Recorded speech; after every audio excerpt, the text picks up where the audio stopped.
Hello everyone and welcome back to our emergency series. Today is Mayday 9, and today we're looking at an alternator failure and or electrical system failure. So in this short we'll have a summary. Remember, check my main channel for the full-length video to get all the details we have on it. So let's say you're flying along and your alternator fails. So how would you even know? So a newer aircraft might have a light or a message or some clear indication. However, if you're flying a 50-year-old aircraft, like this lovely Cherokee 140, we don't have a light or a screen which would show an alternator issue.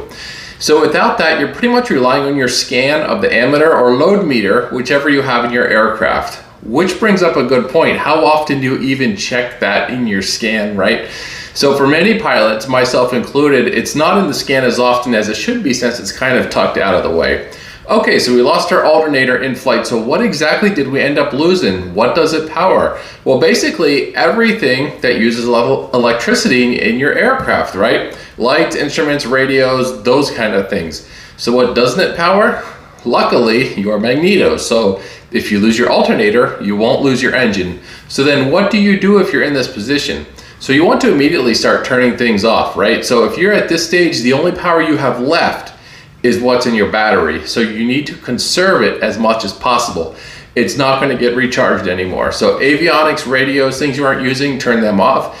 Is anything plugged in that you are charging, right? Disconnect it. Anything that you keep on is just continuing to take away from the remaining reserve that you have in your battery. So you want to save as much battery as possible because you would like to have it so you can start turning things back on as you get close to your destination. So then lastly, how should we be preparing for a potential alternator failure? So having a fully charged iPad for navigation as backup, right, will help.